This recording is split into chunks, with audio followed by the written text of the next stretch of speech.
Welcome to Through the Bible in a Year with Pastor John. We invite you to join us at 1 Oakleigh Avenue in North Providence, Rhode Island. This podcast is presented to you by The Way Ministries, supported by listeners like you. For donations, live videos, podcasts, and more, please visit www.thewayministriesri.org. Thank you and have a great day.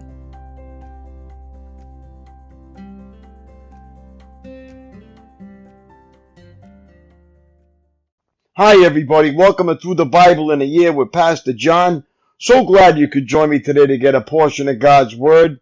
Today we're going to begin with day 79, March 19th, 1 Samuel chapters 16 to 19. David, the secret king elect. Overview.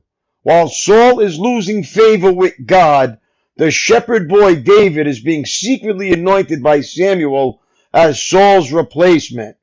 From this moment on, the lives of Saul and David will be intricately intertwined. Because of his skill as a musician, David is selected to play for King Saul and soothe his troubled mind. Next, David becomes a national hero by challenging and killing Goliath, the Philistine giant whom Saul himself actually should have fought. Clearly, God is with David, an observation that drives Saul into a jealous frenzy and puts David's life in jeopardy. Chapter 16, David, the elect king, in the field. David, the musician, in the court. Chapter 17, David, the fighter, in the valley. Chapters 18 and 19, David, the fugitive, on the run. Insight. David, first-rate candidate for king. 1 Samuel 16 to 18. David's qualifications, as stated by one of Saul's own servants, were impeccable. He was good-looking, a fine musician, a skilled warrior, a quick learner, and the Lord was with him. 16:18. Everything that a king needed for success. David had. Little wonder that Saul grew jealous. Insight. A high-stakes risk. 1 Samuel 17:37. Saul had a lot to lose by allowing David to fight Goliath. 17:37. Much more than the life of a good court musician. Goliath's conditions amounted to the losing king signing over the title deed of his nation to the winner. 17:9. This style of champion warfare was not uncommon in the ancient Near East. 1 Samuel chapter 16. Samuel anoints David as king. Now the Lord said to Samuel, "You have mourned long enough for Saul. I have rejected him as king of Israel. So fill your flask with olive oil and go to Bethlehem. Find a man named Jesse who lives there, for I have selected one of his sons to be my king." But Samuel asked, "How can I do that? If Saul hears about it, he will kill me." "Take a heifer with you," the Lord replied, "and say that you have come to make a sacrifice to the Lord. Invite Jesse to the sacrifice, and I will show you which of his sons to anoint for me." So Samuel did as the Lord instructed. When he arrived at Bethlehem, the elders of the town came trembling to meet him. "What's wrong?" they asked. "Do you come in peace?" "Yes," Samuel replied. "I have come to sacrifice to the Lord. Purify yourselves and come with me to the sacrifice." Then Samuel performed the purification rite for Jesse and his sons and invited them to the sacrifice too. When they arrived, Samuel took one look at Eliab and thought, "Surely this is the Lord's anointed." But the Lord said to Samuel, "Don't judge by his appearance or height, for I have rejected him." The Lord doesn't see things the way you see them. People judge by outward appearance, but I, the Lord, look at the heart. Then Jesse told his son Abinadab to step forward and walk in front of Samuel. But Samuel said, "This is not the one the Lord has chosen." Next, Jesse summoned Shimei. But Samuel said, "Neither is this the one the Lord has chosen." In the same way, all 7 of Jesse's sons were presented to Samuel. But Samuel said to Jesse, "The Lord has not chosen any of these." Then Samuel asked, Are these all the sons you have? There is still the youngest, Jesse replied, but he's out in the fields watching the sheep and goats. Send for him at once, Samuel said. We will not sit down to eat until he arrives. So Jesse sent for him. He was dark and handsome with beautiful eyes. And the Lord said, This is the one, anoint him. So as David stood there among his brothers, Samuel took the flask of olive oil he had brought and anointed David with the oil. And the Spirit of the Lord came powerfully upon David from that day on. Then Samuel returned to Ramah. David serves in Saul's court. Now the Spirit of the Lord had left Saul, and the Lord sent a tormenting spirit that filled him with depression and fear. Some of Saul's servants said to him, A tormenting spirit from God is troubling you. Let us find a good musician to play the harp whenever the tormenting spirit troubles you. He will play soothing music and you will soon be well again. All right, Saul said, find me someone who plays well and bring him here. One of the servants said to Saul, One of Jesse's sons from Bethlehem is a talented harp player. Not only that, he is a brave warrior, a man of war, and has good judgment. He is also a fine-looking young man, and the Lord is with him. So Saul sent messengers to Jesse to say, Send me your son David the shepherd.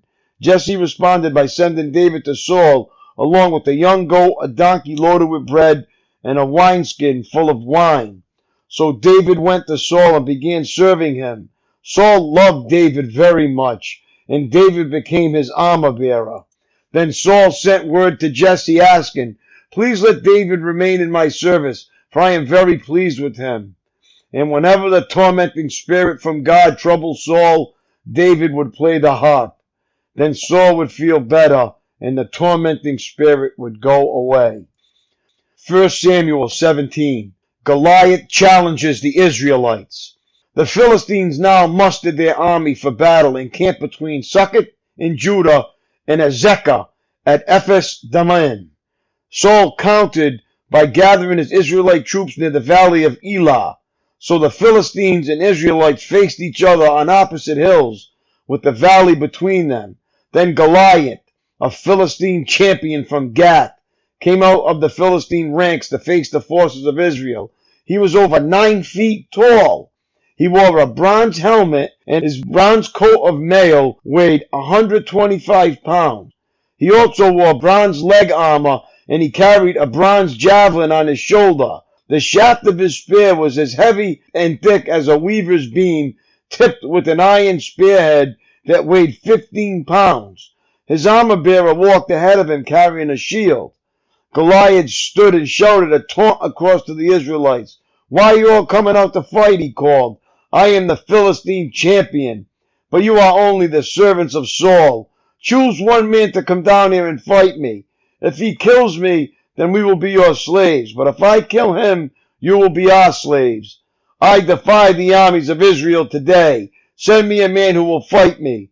When Saul and the Israelites heard this, they were terrified and deeply shaken. Jesse sends David to Saul's camp. Now David was the son of a man named Jesse, an Ephrathite from Bethlehem in the land of Judah. Jesse was an old man at the time, and he had 8 sons. Jesse's 3 oldest sons, Eliab, Abinadab, and Shimeah, had already joined Saul's army to fight the Philistines. David was the youngest son. David's 3 oldest brothers stayed with Saul's army, but David went back and fought so he could help his father with the sheep in Bethlehem. For 40 days, every morning and evening, the Philistine champion strutted in front of the Israelite army. One day Jesse said to David, Take this basket of roasted grain and these 10 loaves of bread and carry them quickly to your brothers, and give these 10 cuts of cheese to their captain. See how your brothers are getting along and bring back a report on how they are doing. David's brothers were with Saul in the Israelite army at the valley of Elah, fighting against the Philistines. So David left the sheep with another shepherd and set out early the next morning with the gifts, as Jesse had directed him. He arrived at the camp just as the Israelite army was leaving for the battlefield with shouts and battle cries. Soon the Israelite and Philistine forces stood facing each other. army against army. David left his things with the keeper of supplies and hurried out to the ranks to greet his brothers. As he was talking with them, Goliath, the Philistine champion from Gath, came out from the Philistine ranks. Then David heard him shout his usual taunt to the army of Israel. As soon as the Israelite army saw him, they began to run away in fright. "Have you seen the giant?" the men asked. "He comes out each day to defy Israel. The king has offered a huge reward to anyone who kills him. He will give that man one of his daughters for a wife, and the man's entire family will be exempted from paying taxes." David asked the soldiers standing nearby, "What will a man get for killing this Philistine and ending his defiance of Israel? Who is this pagan Philistine anyway, that he is allowed to defy the armies of the living God?" And these men gave David the same reply. They said, "Yes, that is the reward for killing him." But when David's oldest brother Eliab heard David talking to the men, he was angry. "What are you doing around here anyway?" he demanded. "What about those few sheep you're supposed to be taking care of? I know about your pride and deceit. You just want to see the battle." "What have I done now?" David replied. "I was only asking a question." He walked over to some others and asked them the same thing and received the same answer. Then David's question was reported to King Saul, and the king sent for him. David kills Goliath. "Don't worry about this Philistine," David told Saul. "I'll go fight him." "Don't be ridiculous," Saul replied. "There's no way you can fight this Philistine and possibly win. You're only a boy, and he's been a man of war since his youth." But David persisted. "I have been taking care of my father's sheep and goats," he said. "When a lion or bear comes to steal a lamb from the flock, I go after it with a club and rescue the lamb from its mouth.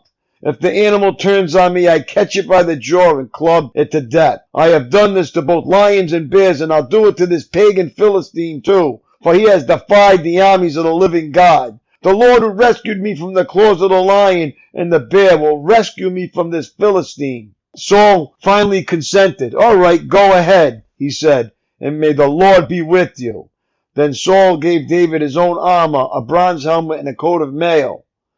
David put it on, strapped the sword over it, and took a step or two to see what it was like, for he had never worn such things before. "I can't go in these," he protested to Saul. "I'm not used to them." So David took them off again. He picked up 5 smooth stones from a stream and put them into his shepherd's bag. Then, armed only with his shepherd's staff and a sling, he started across the valley to fight the Philistine. Goliath walked out towards David with his shield bearer ahead of him, sneering in contempt at this ruddy-faced boy. "Am I a dog," he roared at David, "that you come at me with a stick?" And he cursed David by the names of his gods. "Come over here and I'll give your flesh to the birds and wild animals," Goliath yelled. David replied to the Philistine, "You come to me with a sword, spear, and javelin, but I come to you in the name of the Lord of heaven's armies, the God of the armies of Israel, whom you have defied. Today the Lord will conquer you, and I will kill you and cut off your head. And then I will give the dead bodies of your men to the birds and wild animals, and the whole world will know that there is a God in Israel. And everyone assembled here will know that the Lord rescues his people, but not with sword and spear. This is the Lord's battle, and he will give you to us." As Goliath moved closer to attack, David quickly ran out to meet him. Reaching into his shepherd's bag and taking out a stone, he hurled it with his sling and hit the Philistine in the forehead. The stone sank in, and Goliath stumbled and fell face down on the ground. So David triumphed over the Philistine with only a sling and a stone, for he had no sword. Then David ran over and pulled Goliath's sword from its sheath. David used it to kill him and cut off his head. Israel routs the Philistines. When the Philistines saw that their champion was dead, they turned and ran. Then the men of Israel and Judah gave a great shout of triumph and rushed after the Philistines, chasing them as far as Gath and the gates of Ekron. The bodies of the dead and wounded Philistines were strewn all along the road from Sharaim as far as Gath and Ekron. Then the Israelite army returned and plundered the deserted Philistine camp. David took the Philistine's head to Jerusalem, but he stored the man's armor in his own tent. As Saul watched David go out to fight the Philistine, he asked Abner, the commander of his army, "Abner, whose son is this young man?" "I really don't know," Abner declared. "Well, find out who he is," the king told him. As soon as David returned from killing Goliath, Abner brought him to Saul with the Philistine's head still in his hand. "Tell me about your father, young man," Saul said. And David replied, "His name is Jesse, and we live in Bethlehem." 1 Samuel chapter 18. Saul becomes jealous of David. After David had finished talking with Saul, he met Jonathan, the king's son. There was an immediate bond between them, for Jonathan loved David. From that day on, Saul kept David with him and wouldn't let him return home. And Jonathan made a solemn pact with David because he loved him as he loved himself. Jonathan sealed the pact by taking off his robe and giving it to David, together with his tunic, sword, bow, and belt.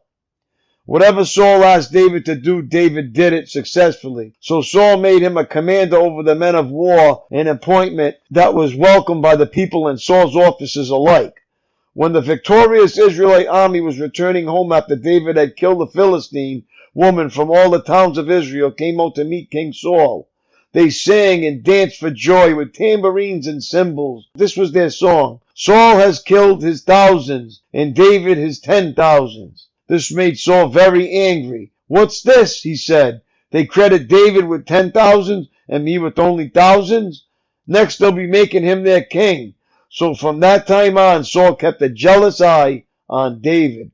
The very next day, a tormenting spirit from God overwhelmed Saul, and he began to rave in his house like a madman. David was playing the harp as he did each day, but Saul had a spear in his hand, and he suddenly hurled it at David, intended to pin him to the wall, but David escaped him twice. Saul was afraid of David, for the Lord was with David and had turned away from Saul. Finally, Saul sent him away and appointed him commander over 1,000 men, and David faithfully led his troops into battle. David continued to succeed in everything he did, for the Lord was with him. When Saul recognized this, he became even more afraid of him. But all Israel and Judah loved David because he was so successful at leading his troops into battle. David marries Saul's daughter. One day, Saul said to David, "I am ready to give you my older daughter, Merab, as your wife, but first you must prove yourself to be a real warrior by fighting the Lord's battles." For Saul thought, "I'll send him out against the Philistines and let them kill him rather than doing it myself. Who am I and what is my family in Israel that I should be the king's son-in-law?" David exclaimed, "My father's family is nothing."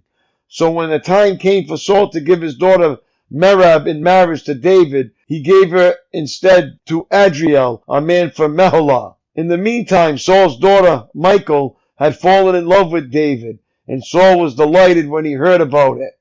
"Here's another chance to see him killed by the Philistines," Saul said to himself. But to David he said, "Today you have a second chance to become my son-in-law." Then Saul told his men to say to David, "The king really likes you, and so do we. Why don't you accept the king's offer and become his son-in-law?" When Saul's men said these things to David, he replied, "How can a poor man from a humble family afford the bride price for the daughter of a king?" When Saul's men reported this back to the king, he told them, "Tell David that I want for the bride price 100 Philistine foreskins. Vengeance on my enemies is all I really want." But what Saul had in mind was that David would be killed in the fight. David was delighted to accept the offer. Before the time expired, he and his men went out and killed 200 Philistines. Then David fulfilled the king's requirement by presenting all their foreskins to him. So Saul gave his daughter Michal to David to be his wife. When Saul realized that the Lord was with David and how much his daughter Michal loved him, Saul became even more afraid of him, and he remained David's enemy for the rest of his life. Every time the commanders of the Philistines attacked, David was more successful against them than all the rest of Saul's officers. So David's name became very famous. 1 Samuel 19. Saul tries to kill David. Saul now urged his servants and his son Jonathan to assassinate David. But Jonathan, because of his strong affection for David, told him what his father was planning. "Tomorrow morning," he warned him, "you must find a hiding place out in the fields.